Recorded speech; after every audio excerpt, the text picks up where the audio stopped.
While the majority of freshmen were registering for another semester full of normal courses on November 10th, Lauren Shipman met with her advisor to plan out the details of a semester long internship overseas.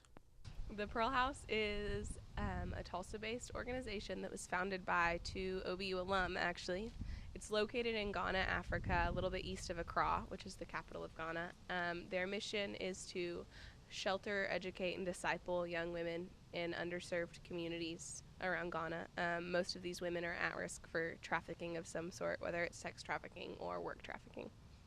Shipman heard about the Pearl House through some friends who heard Steve and Courtney Bullard, the founders of the Pearl House, speak at Super Summer before her sophomore year. Around this time in her life, Shipman was struggling with depression and identity questions.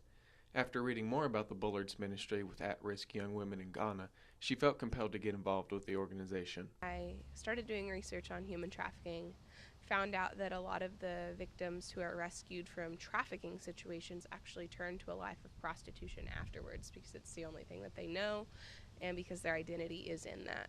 In Ghanaian culture, women occupy the role of wife and homemaker.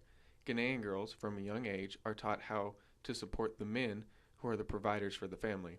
Because of this view, daughters are often expected to help pay for their brother's schooling.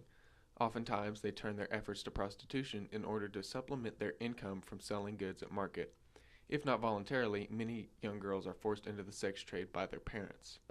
Ghanaian families will bring their 4 and 5 year old daughters to temples and offer them as sacrifices. And unlike the traditional way that they are expected to do things, they don't kill those girls. They're just, the priests kind of use them as their sex slaves and they live in the temple. This is where the Pearl House comes in. Several other ministries extract young women from temple servitude and other similar situations, while the Pearl House offers a safe place for these young women to stay. Shipman's primary duty at the Pearl House will be to build relationships with these young women who are taking refuge at the house. She will also help around the house with chores and complete several classes required for her cross-cultural ministries minor. Actually, OVU is awesome, and they worked with me a lot. And so, thanks to Dr. Carlton and Dr. Joy Turner, shout out to them. They've created like classes that they've. Dr. Carlton said that lots of students have done study abroad opportunities like this before. That I will be able to take care of 15 hours of my cross-cultural ministry minor requirements while I'm over there.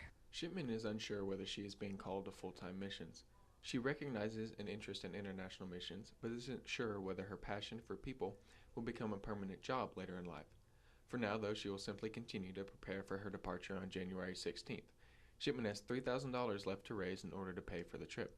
Donations may be given through the GoFundMe link found in her Twitter bio, @low_ship.